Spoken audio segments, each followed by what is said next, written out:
Voy a pedirle que abra su Biblia, por favor, en el Evangelio de Mateo, capítulo 16, versículos 13 en adelante.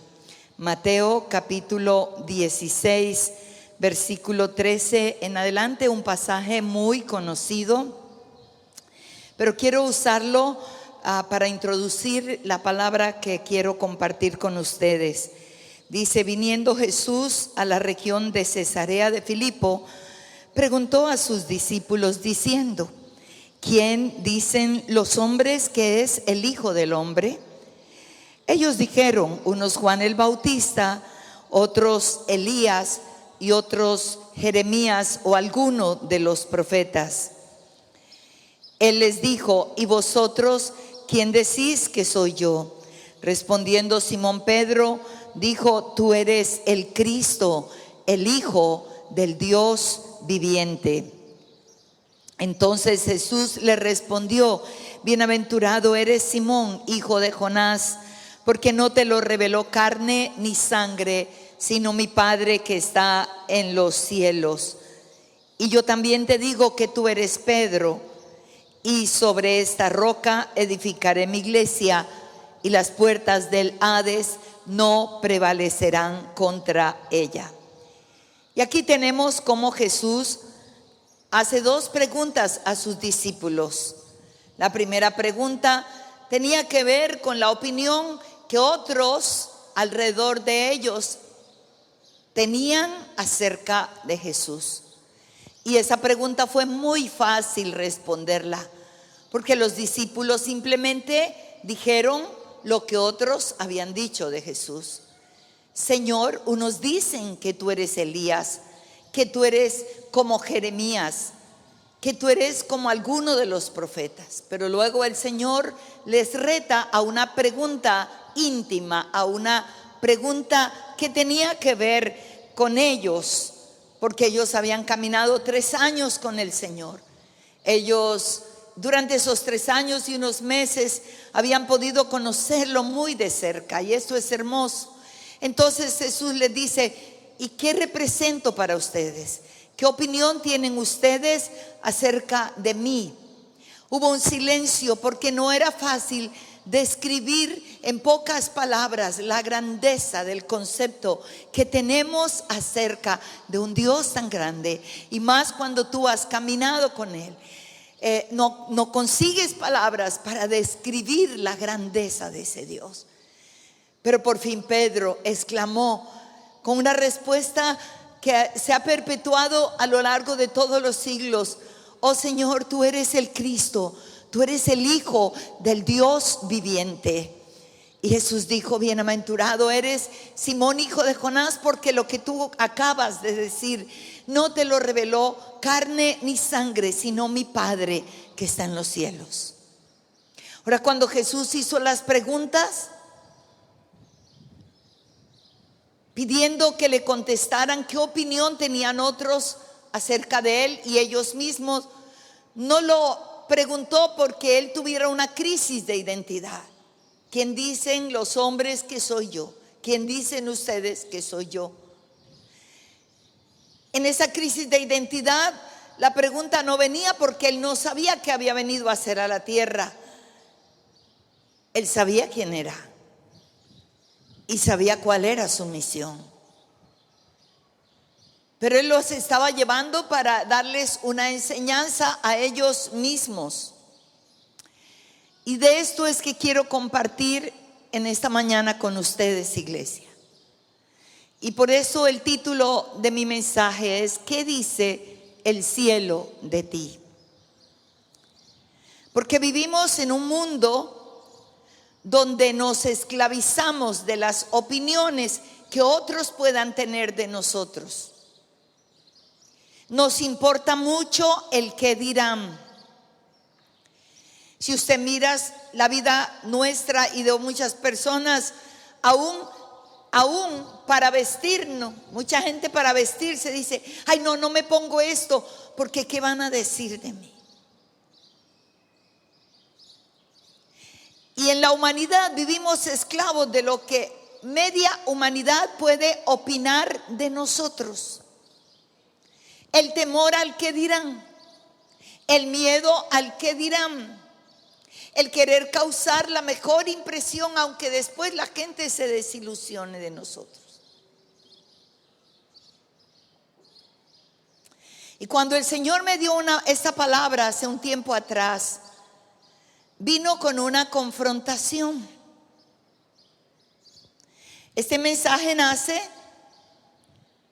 de un tiempo donde regresaba de un viaje y yo estaba leyendo los muchos papelitos y las notitas que personas que han sido bendecidas en un evento te lo entregan, que para mí es como mi mejor recompensa. Hay papelitos que los tengo guardados, son mi tesoro. Creo que ningún título en una universidad o en un seminario bíblico te puede llenar tanto como expresiones tan sencillas a través de un niño, de una niña, de una mujer que ha sido ministrada, de un hombre, de un líder. Y justo yo estaba leyendo esos papelitos y me quebranté con las palabras que leía. Y me humillé. Y de pronto el Señor me habló y me dijo: esto es lo que muchos opinan de ti, de tu trabajo, de tu vida. Pero ¿te has preguntado qué opino yo de ti? Y yo quedé fría. Aquello como cuando tú estás pasando un examen que lo necesitas y que vas a tener que sentir que te digan aprobado o desaprobado.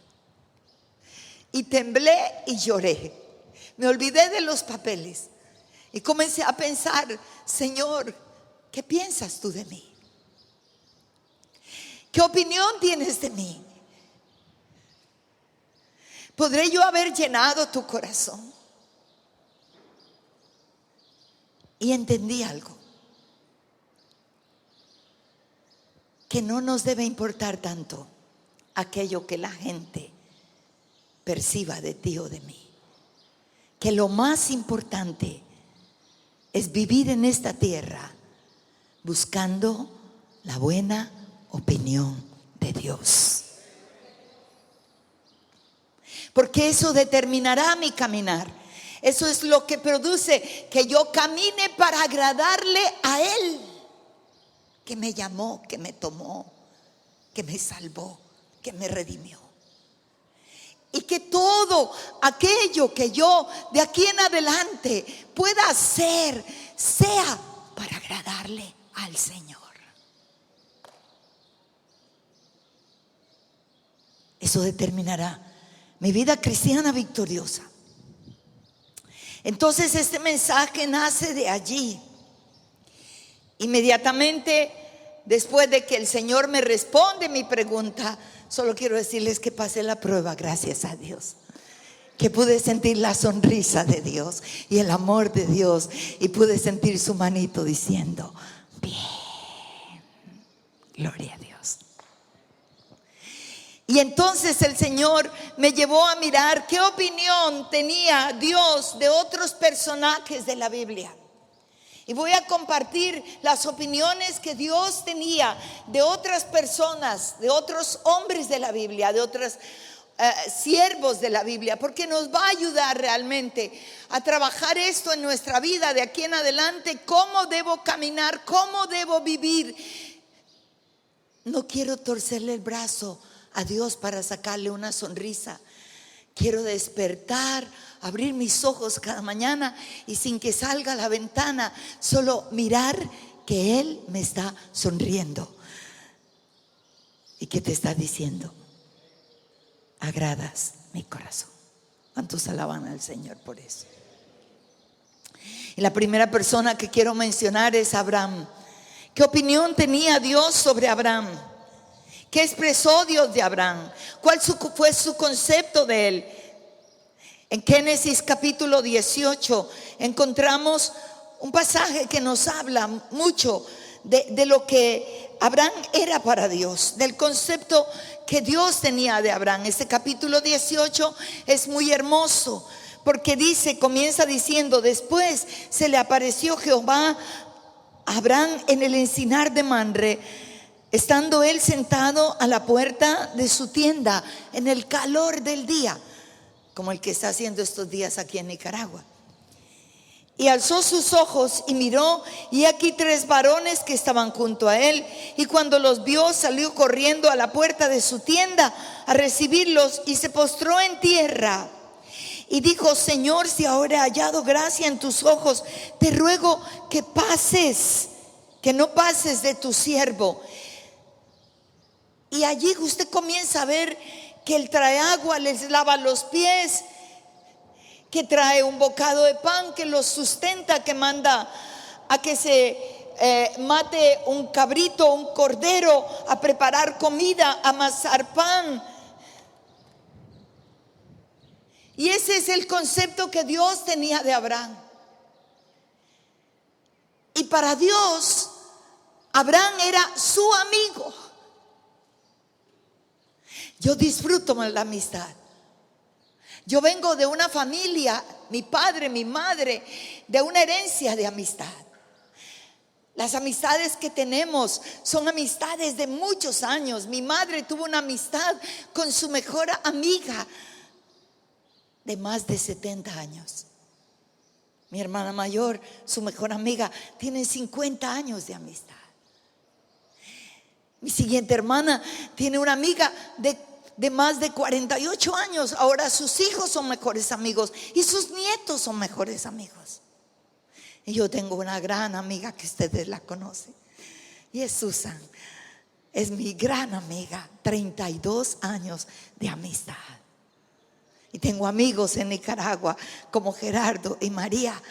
Y me acabo de desayunar esta mañana con una gran amiga que conocí hace mucho tiempo en Costa Rica, Hilda.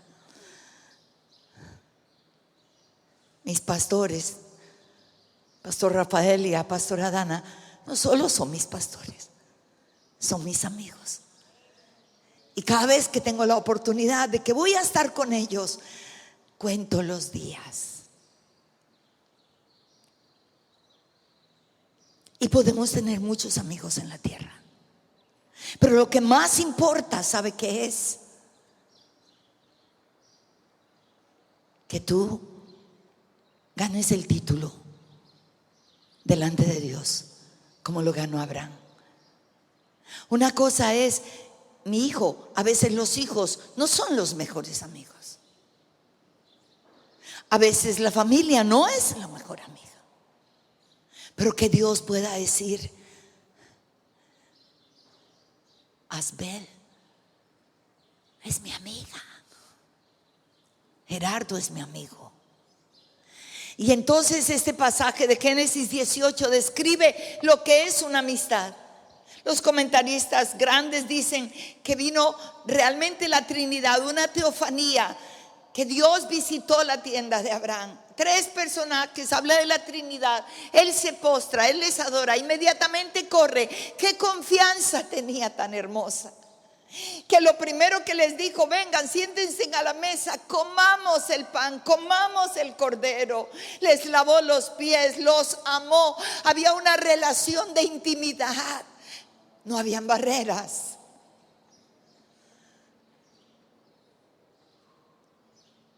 Yo quiero ser amiga de Dios. Y entonces cuando tú vas al libro de Crónicas, capítulo 2 de Crónicas 20, versículo 7, mire lo que dice Josafat en su oración acerca de Dios. Dice: Dios nuestro, ¿no echaste tú los moradores de esta tierra delante de tu pueblo Israel y la diste a la descendencia de Abraham? Josafat está hablando cientos de años más adelante, y mire lo que él recuerda de Abraham. recordándole las promesas a Dios en medio de una situación caótica, dice: tú echaste los moradores de esta tierra y se la diste a la descendencia de Abraham, tu amigo, para siempre. Wow. Josafat está hablando de la relación que tenía Abraham con Dios. Y Josafat dice: él era tu amigo, pero agrega algo más: para siempre.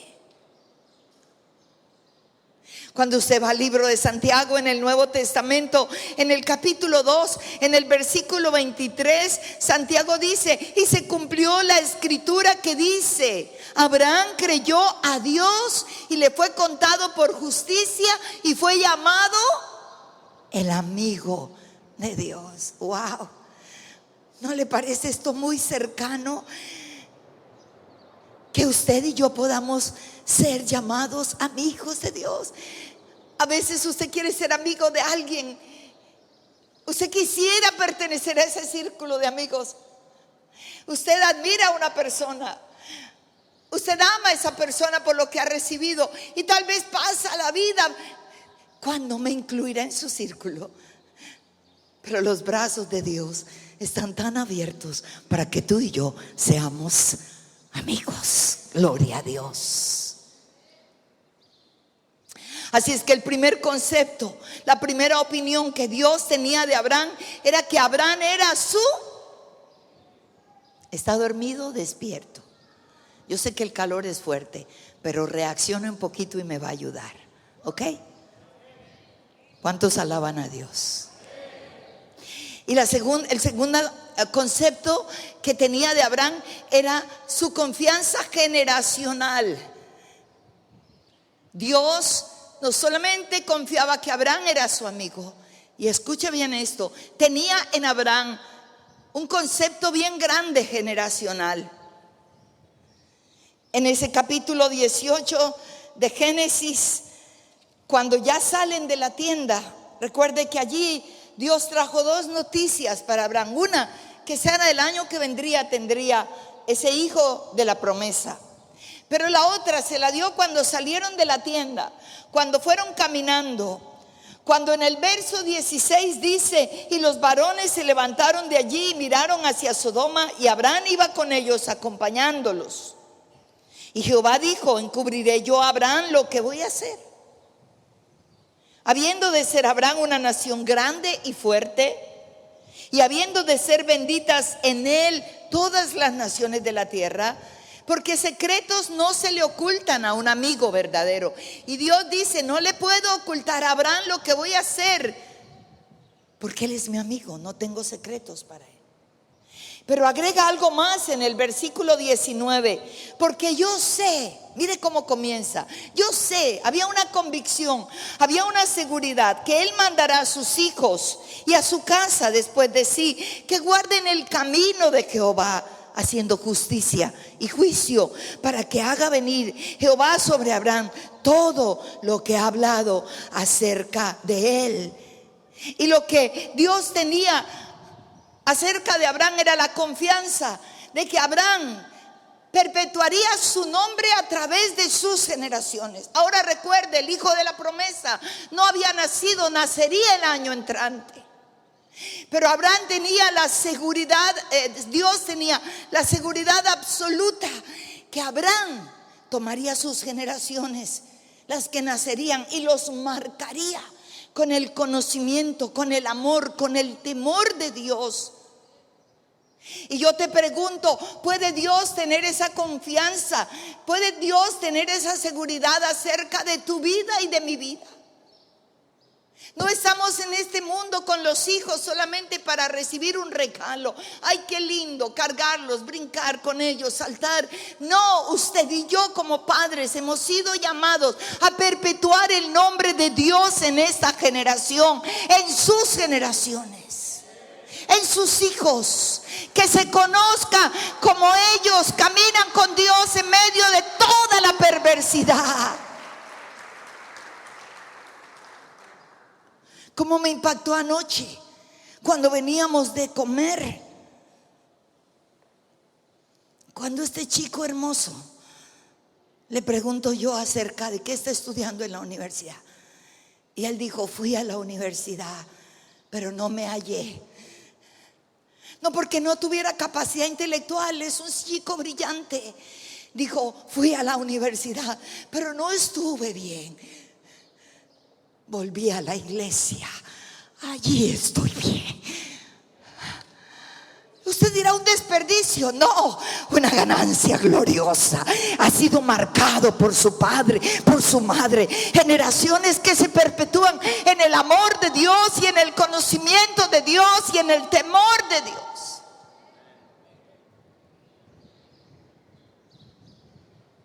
Yo doy gracias a Dios por los hijos que mi esposo y yo hemos marcado,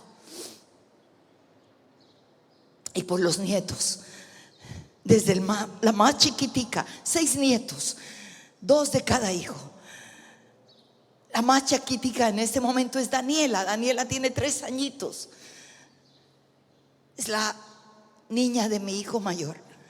Y cuando nosotros llegamos de vacaciones donde nuestro hijo, pasamos un mes con ellos cada año en California. Y yo me quebranto y de gozo. Yo tengo una disciplina de caminar todas las mañanas 5 kilómetros, así es que lo primero que yo hago cuando me levanto es buscar del Señor y luego salgo a mi caminata. Pero justo yo regreso de mi caminata a las 7 de la mañana. Y cuando entro a la casa de mi hijo, cada mañana él está en la sala con sus 2 polluelos. Matthew, que tiene 5 añitos, y Dani, que tiene 3 años. Y les está, por la noche, antes de acostarse, les lee la Biblia que nosotros le regalamos a él cuando era niño, historias de la Biblia. Se la dedicamos y ahora él se la lee a sus niños. Pero en la mañana les lee la Biblia, la Reina Valera. En esos días les estaba leyendo día a día el libro de Proverbios, pedacitos secuenciales. Es un lindo sacerdote en casa. Me dice: mami, cuando Dani tenía 2 años y medio, se despertó una noche a las 3 de la mañana llorando. Yo me levanté y corrí, pensé que le estará pasando un dolor o algo. Y cuando llegué, Dani estaba parada en su cuna y estaba brava, lloraba brava. 2:30 de la mañana, casi 3. Y dice: Dani, ¿qué te pasa? ¿Por qué estás llorando? Y Dani levantó el dedito porque es mandoncita. Y le dijo: tú no me leíste la Biblia anoche. Tú no me leíste mi Biblia anoche. Y él le dijo: hija, llegué muy cansado. Ayer llegué muy cansado del trabajo, pero no me leíste la Biblia. Y le dice: no me señales, no me leíste la Biblia, léemela ahora. Pero Dani, son las 3 de la mañana, léemela ahora. Pues tuvo que traer la Biblia, tuvo que ponerse a las 3 de la mañana a leerle la Biblia. Y se estaba durmiendo parado y ella le decía: te estás durmiendo. Porque no puede pasar una noche sin que papá no le lea la palabra de Dios. Y la palabra dice en Deuteronomio, en el capítulo 6, el gran Shema judío: oye Israel, el Señor nuestro Dios uno es. Y amarás a Jehová tu Dios con todo tu corazón, con toda tu alma, con todas tus fuerzas. Y luego dice: y estas palabras, levante su Biblia, diga: y estas palabras que yo te mando hoy estarán, póngalas ¿dónde? En tu corazón, póngalas en su corazón. Y entonces dice: la repetirás a tus hijos, hablarás de ella estando en tu casa, andando por el camino, al acostarte y cuando te levantes, y las atarás como una señal en tu mano y estarán como frontales entre tus ojos, y las escribirás en los postes de tu casa y en las puertas.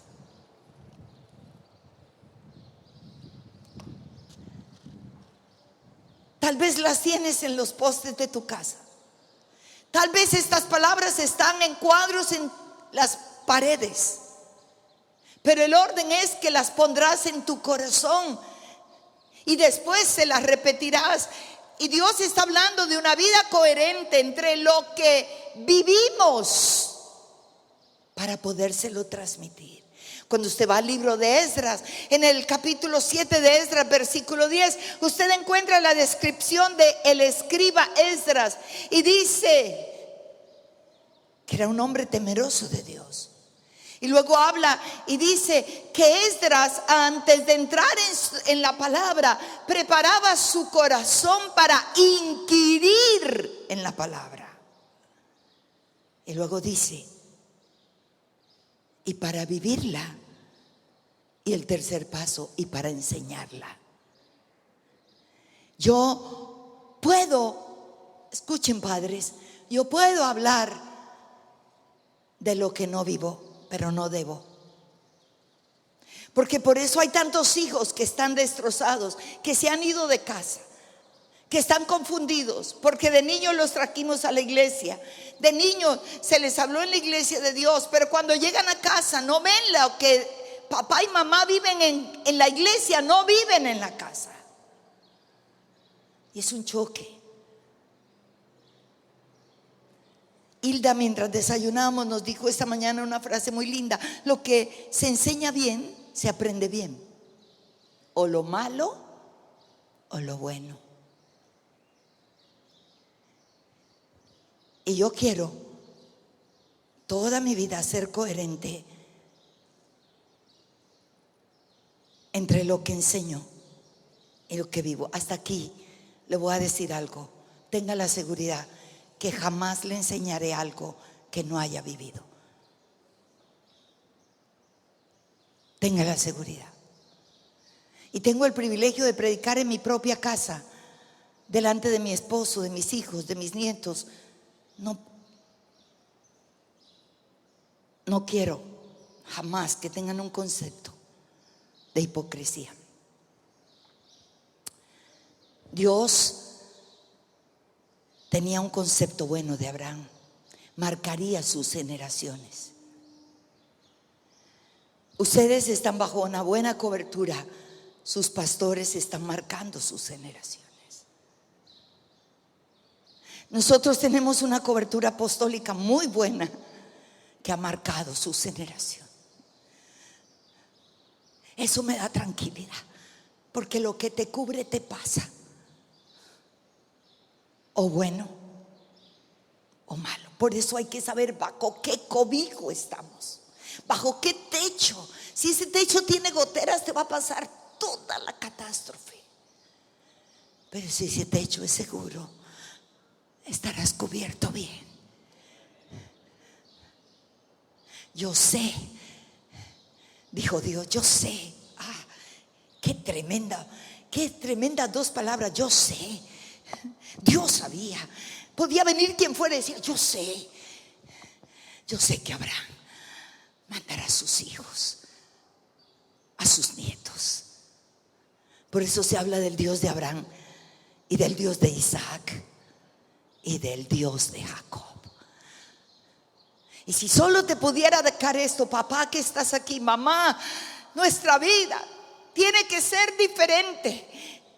Usted puede venir a la iglesia, predicar en la iglesia, ir a las naciones, no importa lo que Dios le dé de ministerio hermosísimo, pero es aquello de casa. El día que lleguemos al cielo, podremos decir, Señor, aquí traigo el listado de todas las campañas que hice. Gané millones de personas para ti en las naciones, en Nicaragua. Y el Señor te dirá, ok, no me interesa, háblame de tus hijos. No los veo acá arriba.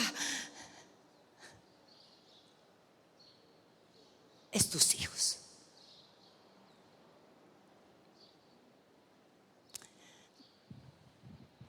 Tercer concepto que Dios tenía de Abraham.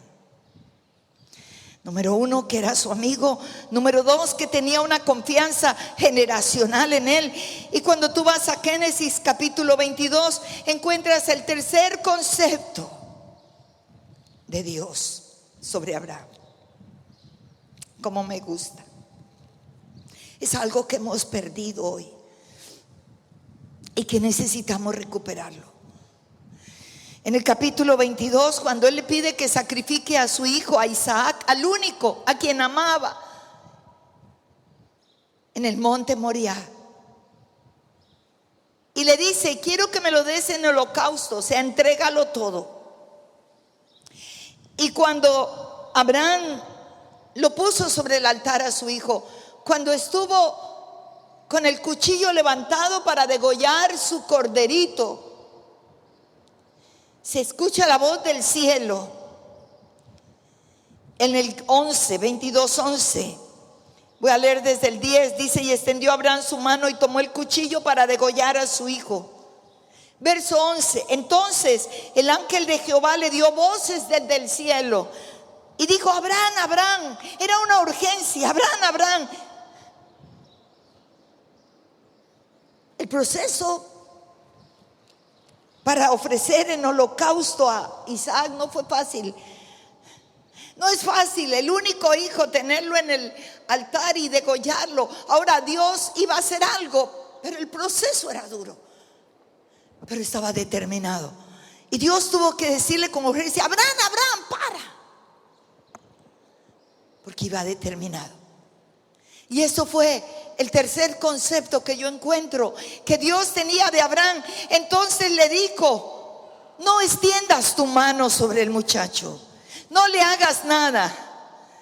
Si lo tiene ahí, léalo conmigo. Porque ya conozco, yo sé que no me rehusaste tu hijo. Estás dispuesto a darlo todo por mí, todo para mí.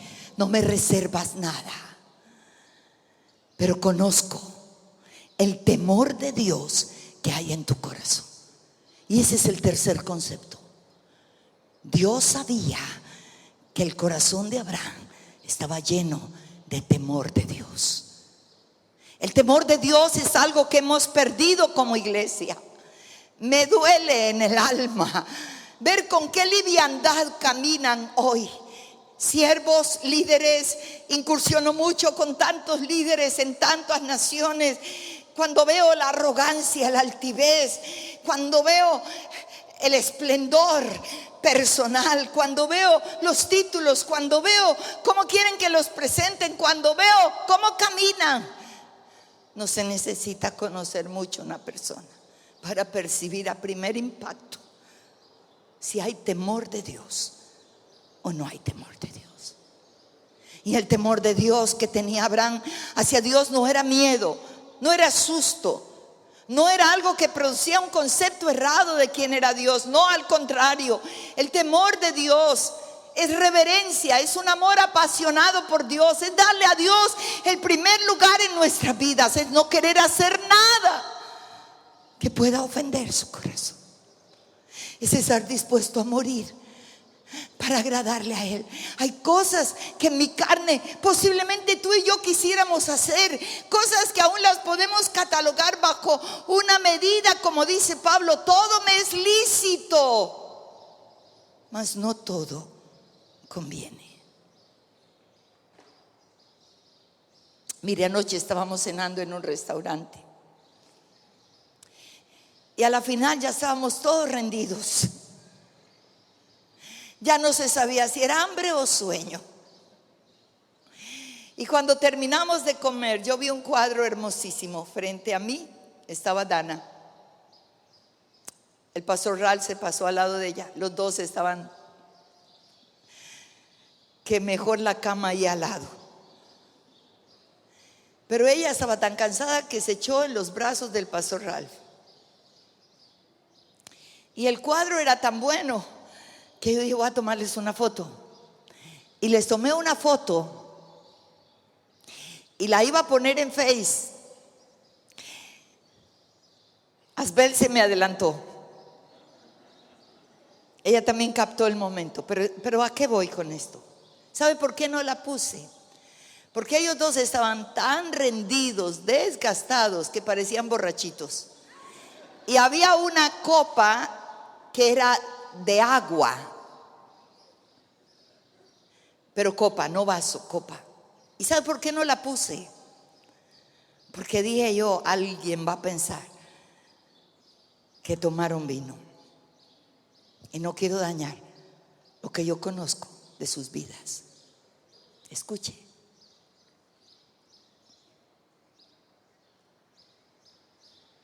Hay cosas que yo puedo hacer. Pablo dice, todo me es lícito, pero no todo conviene. Puedo entrar a un lugar y yo sé que no voy a hacer nada malo, pero no me conviene, a causa del testimonio de aquel que llevamos dentro. Hay cosas que yo podría decir, pero no me convienen, a causa del temor reverente de un Dios santo, un Dios de amor, un Dios de misericordia, un Dios que dio todo por mí, un Dios que merece que yo viva para agradarle a Él.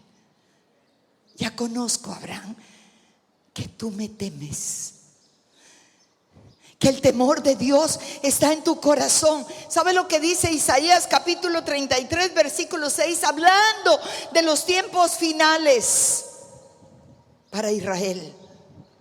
Y dice que el temor de Dios volverá a ser recuperado en Israel.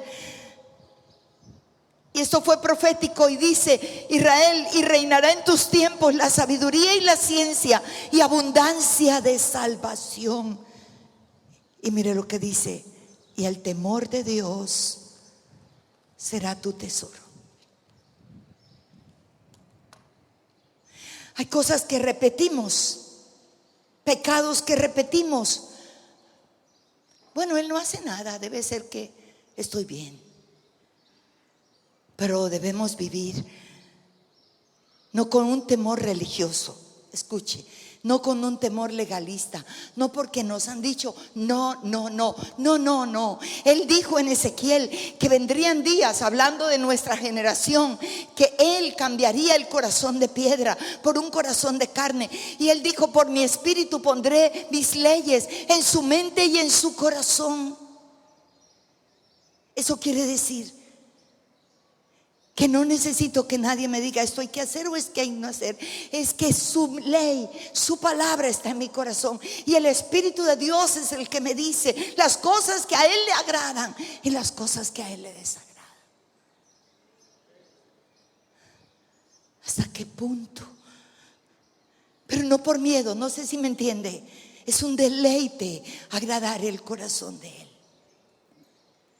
Ese es el verdadero temor de Dios. ¿Qué decía el cielo de Abraham? Número uno, que Abraham era amigo de Dios, lo conocía el cielo. Número dos, que Dios confiaba en que Abraham marcaría sus generaciones. Y número tres, que el corazón de Abraham caminaba en el temor de Dios. No le voy a alcanzar a dar todos los personajes, pero déjeme hablarle de otra opinión que Dios tenía de otra persona. Y la encontramos en Juan capítulo 1, versículo 43 al versículo 51. Y es la vida de un hombre llamado Natanael. Y en Juan capítulo 1 Jesús está encontrando sus discípulos. Me gusta mucho este pasaje. Verso 43 del capítulo 1 dice: al día siguiente quiso Jesús ir a Galilea y halló a Felipe y le dijo: sígueme. Y Felipe era de Betsaida, la ciudad de Andrés y de Pedro. Felipe halló a Natanael y le dijo: hemos hallado a aquel de quien escribió Moisés en la ley, así como los profetas. Hemos hallado a Jesús, el hijo de José de Nazaret. Natanael le dijo: ¿De Nazaret puede salir algo bueno? Le dijo Felipe: ven y ven. Y aquí viene, versículo 47. Cuando Jesús vio a Natanael que se le acercaba, dijo él: he aquí un verdadero israelita en quien no hay engaño. Le dijo Natanael: ¿de dónde me conoces? Y respondió Jesús y le dijo: antes que Felipe te llamara, cuando estabas debajo de la higuera, te vi. No se habían encontrado, pero Jesús dice: te vi. Respondió Natanael y dijo: Rabí, tú eres el Hijo de Dios, tú eres el Rey de Israel. Y respondió Jesús y le dijo: porque te dije, te vi debajo de la higuera, ¿crees? Cosas mayores a estas verás. De cierto te digo que de aquí en adelante veréis el cielo abierto y los ángeles de Dios que suben y descienden sobre el Hijo del Hombre. Me gusta tanto este concepto. Nunca se habían visto antes, pero Él conoce todo. Él estaba llamando a sus discípulos. Y Felipe llama a Natanael: ven. Y conoces aquel del cual habló Moisés, el Mesías. Y cuando Natanael viene en camino, Jesús lo ve y hace esta declaración: he aquí un verdadero israelita en cuyo espíritu no hay engaño. Y él presenta un cuadro de integridad. Natanael significa regalo de Dios, dádiva de Dios.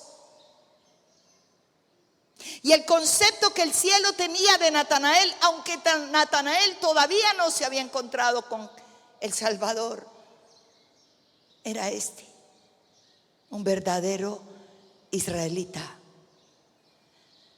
En su espíritu, está hablando de lo profundo, no hay engaño. Y yo pregunto en esta mañana a ustedes aquí, mis amados, a los que nos están escuchando a través de internet, a través de radio, ¿puede Dios decir eso de nosotros? De tu vida, de mi vida. He aquí un verdadero cristiano. Verdadero cristiano. No hay engaño en este cristiano. No vive una vida hipócrita. No es uno en la iglesia, otro en la casa. No es uno en la iglesia, otro en el trabajo, otro en la universidad. Es un verdadero cristiano. En su espíritu no hay engaño, no hay falsedad, no hay hipocresía, no hay mixtura, no hay combinaciones. No, Él es verdadero. Y es el concepto de Dios. Otros pueden decir que somos verdaderos cristianos. No se vale. Se vale de aquel que conoce el corazón. Yo te puedo engañar a ti. Tú me puedes engañar a mí. Podemos tener una apariencia, pero tarde que temprano lo verdadero saldrá a flote. La máscara que tenemos puesta, tarde que temprano se va a mostrar tu verdadera identidad. Pero lo que caminamos es buscando el concepto de Dios. ¿Qué opina el cielo de mi vida? ¿Qué dice el cielo? Como me gusta David en el Salmo 51, cuando es confrontado realmente con su pecado. Y en el capítulo 51 de la confesión de su pecado, en el versículo 6, él dice esto. Cuando él recibe la exhortación de Natán, él había tratado de tapar su pecado. Él hizo todas las artimañas para que nadie se diera cuenta que había dejado embarazada a Betsabé. Él mandó a traer a Urías Eteo para que se acostara con Betsabé. En aquel tiempo no habían exámenes de sangre. No podían comprobar si era hijo de David o era hijo de Urías. Y se encontró con un Urías que no se acostó con su esposa. Con un Urías que, aunque David después lo emborrachó para que se fuera borracho, no pudo. Y cuando le dijo: ¿por qué no vas a tu casa? ¿Y por qué no estás con tu esposa? Dijo: no puedo, rey. Hay una ley en Israel de guerra que dice que mientras mis hermanos estén en el campo de batalla, yo no puedo entrar a mi casa y disfrutar de mi esposa por mis hermanos. No lo haré, rey. Su lealtad a Dios y su integridad a Dios. Y quiero decirte esto: era añadido al pueblo de Israel. Urías era eteo, ahora era israelita por haberse añadido al pueblo, pero no era de nacimiento. Pero qué lealtad había en su corazón. Le costó la vida. Le costó la vida. Y le costó la deshonra, aparentemente, porque David lo mandó a poner al frente de batalla y lo mataron. Y luego salió el embarazo de Betsabé y todos pensaron: rompió la ley, se acostó con su mujer. Pero Dios no. Y Dios tiene que mandar un profeta y confrontar a David con su pecado. Y es cuando él llora y él confiesa su pecado. Y una de las cosas hermosas en el Salmo 51, en el versículo 6, él dice: oh Dios, tú amas la verdad en lo íntimo.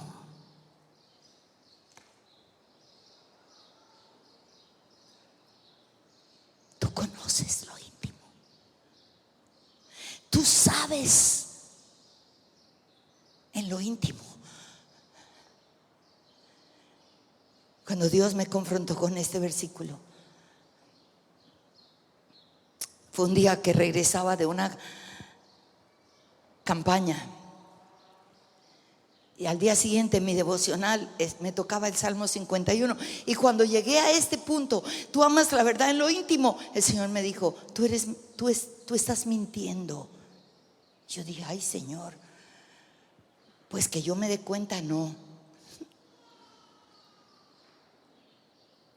Tú usas hipocresía. Ay, Señor, la verdad no creo, pero si tú lo dices. Y me enseñó algo que desde ese día cambié en mi vida. Tenía toda la razón. Es tanta la gente que te viene a ti, que te conoce. Es tanta la gente que tiene tanto amor. Es tanta la gente que te bendice con su amor y sus abrazos. Y yo lo disfruto, ¿sabe? Y el Señor me dijo: camina en la verdad. Y a veces uno le dice a gente que te dice: pastora, hace tantos años, y tú le dices: ay, sí, ¿te acuerdas de mí? Sí, para no defraudarla. Típico en nosotros. ¿Se acuerda? Sí, claro. O: te amo, hermana, pero nunca la has visto. Sí amamos porque Dios manda amar. Ese día fui tan confrontada con mi pecado. Por eso, Hilda, ayer sábado en la mañana, cuando tú viniste y me abrazaste y me dijiste: ¿te acuerdas de mí? Yo, bueno, yo te dije, porque estás cambiada. Te conocí de pelo rizado y ahora estás espectacular. Y ella me dice: soy Hilda de Punta Arenas. Y yo, pero te hubiera antes podido decir: sí, sí, sí. Pero ama la verdad en lo íntimo. Y por eso pudo decir de Natanael: he aquí un verdadero israelita. Y eso yo quiero que el cielo diga de mi vida. No sé si tú puedes decir: sí, Señor, Yo quiero que tú digas de mí, de aquí en adelante, me confrontes con todo lo que no te agrada, pero quiero ser íntegra. Ustedes me conocen a mí, pero no conocen a mi esposo. Si tú me preguntas ¿cómo te defino mi esposo? Si tú me dices, ¿cómo es tu esposo? Yo te lo voy a definir con una sola palabra. Y eso te da para saber quién es él. Integridad. Él es un hombre íntegro. Él es un Natanael.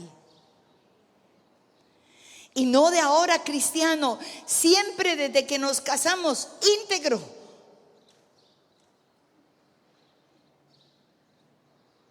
Él es un Natanael.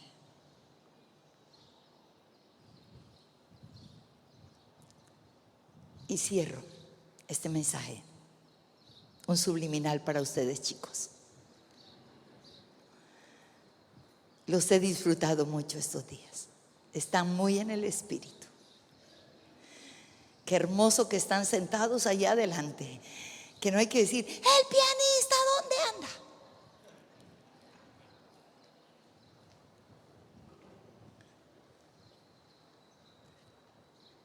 Mi última opinión.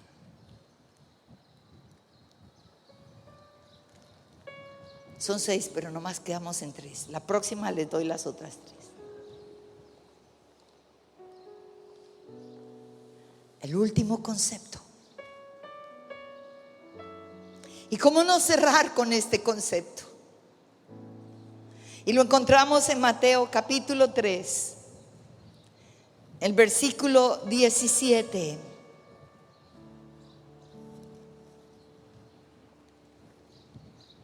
Mateo 3, 17. Un momento histórico. Es cuando Jesús le pide a Juan el Bautista que lo bautice. Y Juan el Bautista dice, no me pidas eso. ¿Cómo te voy yo a bautizar a ti, mi Señor? Y él dice, deja que cumplamos toda escritura, la voluntad del Padre. Y dice que descendieron a las aguas, que Juan el Bautista bautizó al Señor. Y cuando subían de las aguas, los cielos se abrieron. El Espíritu de Dios descendió en forma de paloma sobre Jesús. Había mucha gente alrededor. Estaban todos los discípulos de Juan. Eran multitudes que le seguían. Y allí se escucha la voz del Padre. Del Padre. Todos la oyeron. Y el Padre estaba presentando su oikos, su Hijo. Estaba dándolo a conocer. Iniciaba su vida pública. Salía de la carpintería para entrar ahora el cumplimiento de la voluntad de Dios. Y el cielo dijo de Jesús, este es mi Hijo amado, en quien mi alma se complace. Wow. Qué tremendo. Ese es mi Hijo amado. Ese Hijo que agrada a mi corazón. Ese Hijo que dejó su gloria. Ese Hijo que no estimó el ser igual a ustedes, igual a Dios, como cosa que aferrarse, que tomó la forma de siervo, siendo Dios, siendo Rey, siendo glorioso. No estimó. Ese Hijo que lo único que ha querido hacer es mi voluntad. El concepto del cielo acerca de Jesús. Wow. Es lo que yo quiero. Él es mi Padre. Como padres nos da tanto dolor tantas veces cuando los hijos nos desobedecen, cuando los hijos hacen su voluntad. Eso quebranta el corazón de un papá, de una mamá.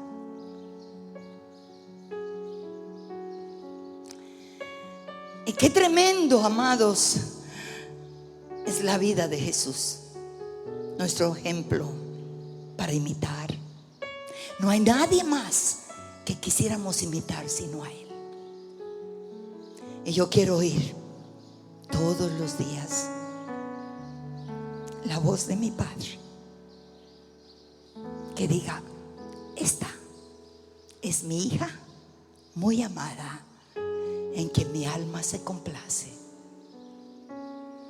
Yo quiero recibir todos los días la aprobación de Dios, no del hombre. Al hombre, algunos me pueden aprobar, otros desaprobar. No me importa. Lo que me importa es que Él me apruebe. Y voy a cerrar con este testimonio que no lo puedo sacar de mi mente. Cuando yo comencé el ministerio, cuando Dios comenzó apenas a usar mi vida, yo me levanté en medio de toda la oposición del machismo religioso. Los hombres no podían entender que Dios quería usar a una mujer.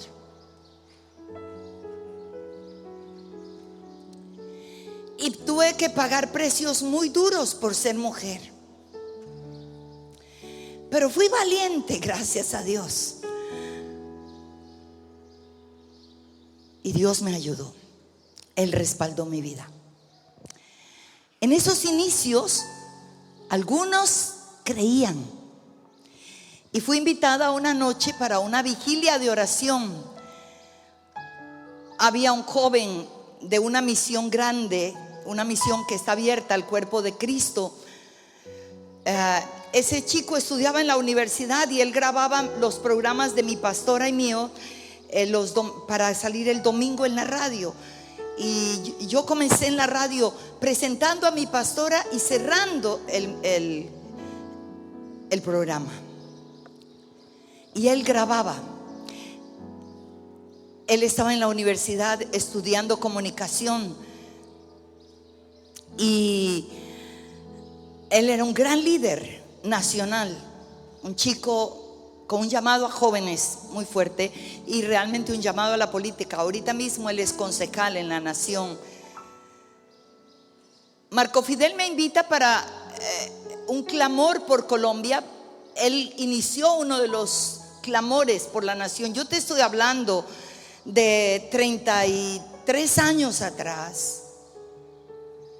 Y cuando él me invita a las 2 de la mañana, me tocaba orar por Colombia y dar un mensaje. Yo temblé, porque yo decía: Dios mío, en esa iglesia, era la iglesia más grande en ese tiempo en Bogotá, podía albergar como 1,500 personas. Pero a la vez yo soy luchadora. Las cosas difíciles me gustan, los retos me gustan. Y entonces, aunque yo temblaba, yo dije: Señor, aquí voy. Y cuando llegué al lugar, a mí me tocaba a las 2 de la mañana, pero antes que me tocara a mí, estaba predicando el pastor Eduardo Cañas. Pastor Eduardo Cañas es un hombre reconocido hoy en día. Él tiene una iglesia de más de 40,000 miembros. Es un hombre a cuerpo, uno de los hombres que en la nación yo respeto y honro por su ministerio, por su vida íntegra. Pero estábamos comenzando, él ya era pastor. Así es que esa noche, cuando yo lo veo a él y da una palabra tremenda, porque es un gran maestro, ay, Dios mío, ahí sí me asusté peor. Después de él me tocaba a mí. ¿Quién era yo? Trágame tierra. Hubiera querido desaparecer. Allí comencé a preguntar: ¿por qué? ¿Por qué acepté? Y él ministró, hizo su oración, cerró su tiempo, vinieron 2 canciones y luego me tocaba a mí. Nadie me conocía. Había ido con 2 hermanas que me acompañaron para estar toda la noche ahí. Me la sentaron por allá.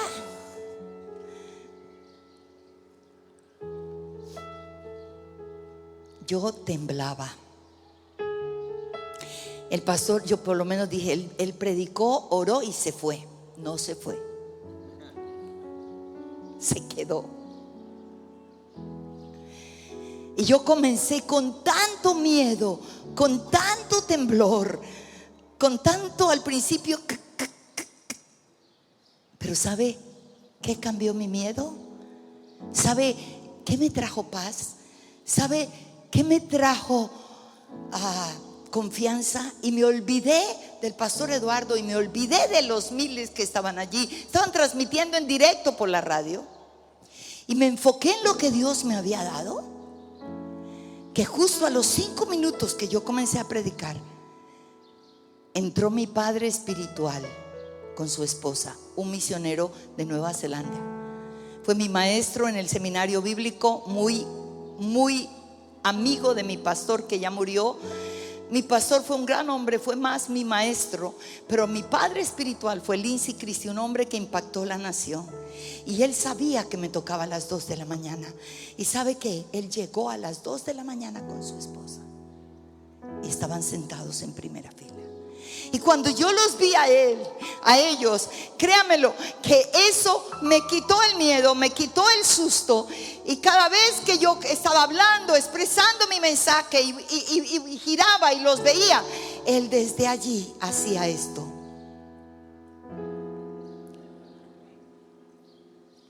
Esto me dio la confianza.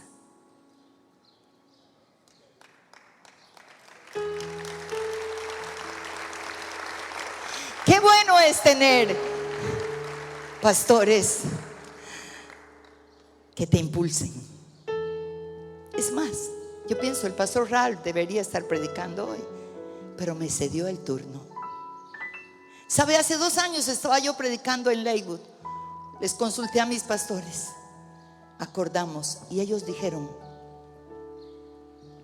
vamos a apartar los 3 días y estaremos contigo allá. Ellos deberían haber predicado eso, pero estaban allá. ¿Y sabe cómo estaban? Siempre en primera fila. Gracias, Dana. Eso es bueno, pero lo mejor es que Dios diga de nosotros: este es mi hijo amado, en quien tengo toda mi complacencia.